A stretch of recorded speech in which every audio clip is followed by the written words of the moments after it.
लंबित वाद के रहते हुए संपत्ति का अंतरण। नमस्कार, मेरा नाम है प्रकाश संजन और आज हम लोग बात करेंगे transfer of property act 1882 section 52 लंबित वाद। लंबित वाद दो शब्द जुड़ा हुआ है इस शब्द में। लंबित रहना मतलब कि कोई भी चीज़ का ड्यू रहना, पेंडिंग रहना, जिसका कि फैसला अभी तक नहीं आया है। और वाद यानी कि केस, मुकदमा, साधारण शब्द में अगर हम समझते हैं तो संपत्ति का कोई भी वाद अगर लंबित है तो उसका अंतरण शून्य या शून्यकरणी। शून्य और शून्यकरणी को लेकर भी बहुत सारे लोगों का सवाल आता है कि बार बार यह शब्द का प्रयोग होता है तो क्या अंतर है। तो शून्य यानी कि जिस दिन वो लागू हुआ उस दिन से ही उसको हम लोग नील मान रहे हैं, शून्य मान रहे हैं, उस दिन से ही उसका कोई भी वजूद नहीं है।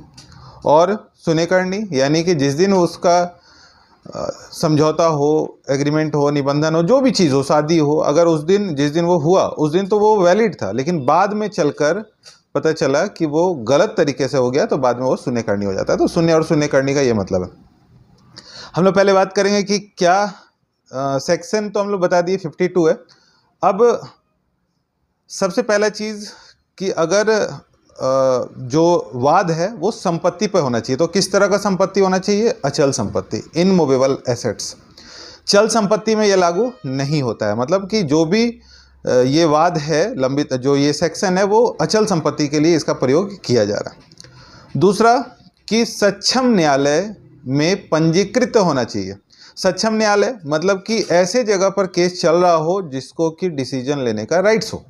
ऐसा भी हो सकता है कि आपका कोई वाद है जो वहाँ के पंचायत में चल रहा है या कोई समाज सेवी संगठन में चल रहा है या किसी अन्य जगह पे चल रहा है, वो सक्षम न्यायालय उसको हम लोग नहीं मान रहे हैं। सक्षम न्यायालय जहाँ पर कि अधिकार मतलब डिग्री पास करने का जिसको राइट्स है।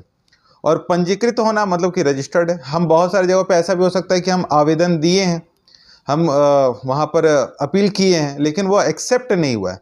मतलब जब पंजीकृत हो जा रहा है, रजिस्टर्ड हो जा रहा है, उस दिन से ही ये लागू होगा। कोई भी वाद जब आता है तो जब वो रजिस्टर्ड जिस दिन से हो जाएगा उस दिन से ही हम लोग इसको जो है एप्लीकेबल मानेंगे।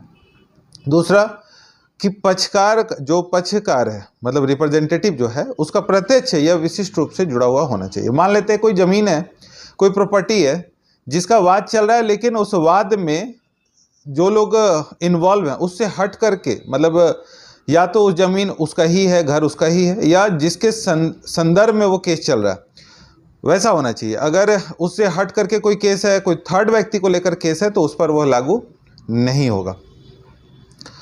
अधिकार को प्रभावित करने वाला होना चाहिए। मान लेते हैं कि कोई प्रॉपर्टी हो, उसमें इस तरह का काम हो रहा हो जहां पर अधिकार को प्रभावित हो रहा हो। अगर अधिकार प्रभावित हो रहा है वहीं पर यह सेक्शन लागू होगा। अच्छा, यह तभी लागू होगा जब अंतरण हो रहा हो। ट्रांसफर ऑफ प्रॉपर्टी एक्ट में जैसे अंतरण हम लोग पढ़ रहे हैं, लीज, पट्टा, पहले भी वीडियो हम लोग बना चुके हैं। विक्रय होना चाहिए, विनिमय हो सकता है, लीज हो सकता है, मॉर्गेज हो सकता है, इस तरह का अंतरण होना चाहिए। अगर अंतरण नहीं हो रहा है, ट्रांसफर नहीं हो रहा है प्रॉपर्टी, वहां पर यह लागू नहीं होगा। मतलब कि अंतरण भी होना चाहिए, अधिकार प्रभावित होना चाहिए, तभी यह वहां पर लागू होगा।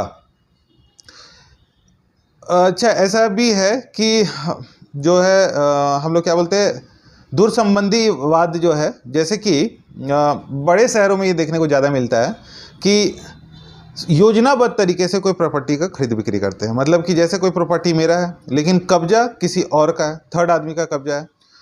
तो मान लेते हैं राम का कोई प्रॉपर्टी है जिसपे कि श्याम रह रहा है, और राम और श्याम आपस में मिल करके श्याम जो है उसको थर्ड आदमी को बेच दिया। अब थर्ड आदमी जो भी है ABC, वो न्यायालय में जाएगा, चूंकि वो वहाँ सक्षम नहीं था और राम और श्याम दोनों मिल करके आपसी समझौता से उस जो प्रॉफिट हुआ उसको बांट लिए।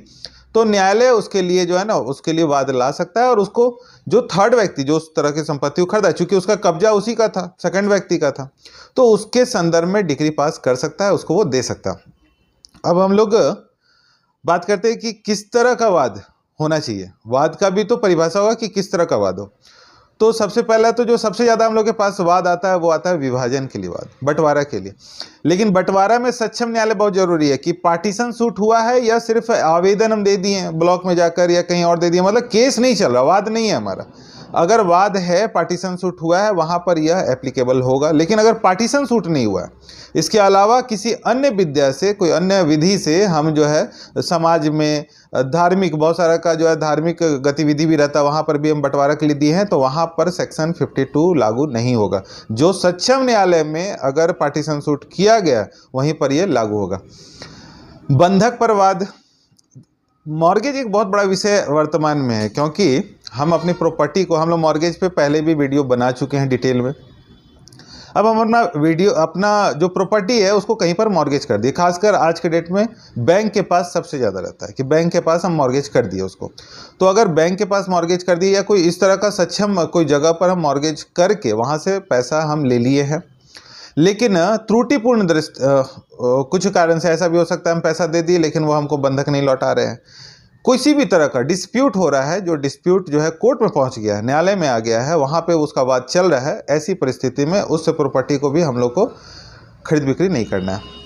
अग्रक्रय जो है बिक्री के लिए जो वाद होता है, अग्रक्रय जो ना, अग्र मतलब पहले, अगर संपत्ति पहले ही बेच देते हो, ज़्यादातर आप देखते होंगे इस तरह का बात घरेलू में, घर के संदर्भ में बहुत ज़्यादा आता है। मतलब जब हम लोग के पास खानदानी कोई ज़मीन आता है तो खानदानी ज़मीन में हम लोग के पास प्रॉपर्टी ऊपर से नीचे होते हुए आता है। जैसे कि दादा जिंदा है लेकिन बेटा ज़मीन को बेच दिया, बेटा जिंदा है लेकिन पोता ज़मीन को बेच दिया, मतलब कि उसका राइट्स मिलने से पहले ही उसको बेच दिया गया है, या उसके लिए भी वाद चल रहा है, मतलब उसके लिए भी कर रहे हैं, वाद कर रहे हैं। इसका और भी डिफिनेशन विस्तार पूर्वक हम लोग सोच सकते हैं कि जिसका राइट्स अभी आया नहीं है, मतलब अभी मिलने से पहले ही हम उसको बेच दिए, तो उसके लिए भी अगर वाद आया है तो उसको भी हम जो है इस सेक्शन 52 में हम लोग जोड़ रहे हैं।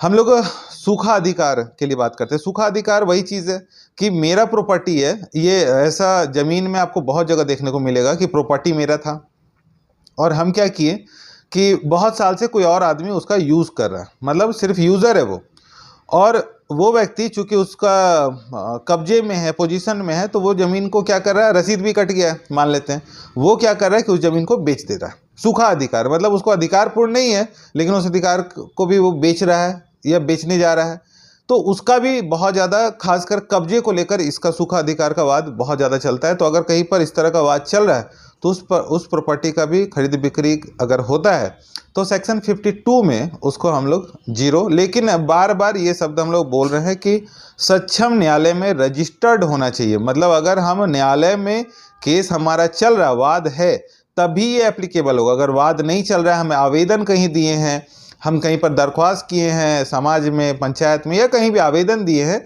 उस पर यह लागू नहीं हो रहा।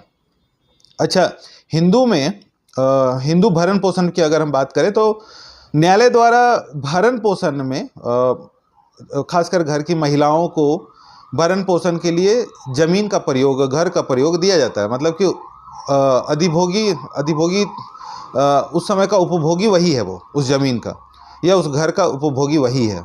तो अगर भरण पोषण के लिए ऐसा कोई भी ज़मीन हमें प्राप्त है, अगर हम उसका उपभोगी हैं, तो उस ज़मीन का भी वाद हो सकता है और उस वाद पे उस ज़मीन को भी खरीद बिक्री शून्य माना जाएगा। क्योंकि जो है ना, पहले तो पता नहीं चलता है, लेकिन बाद में जब भी ये पता चलेगा तो वो उस समय हम उसको शून्य मान करके इसको इस जो लेन देन हमारा हुआ है उसको हम लोग शून्य मानेंगे।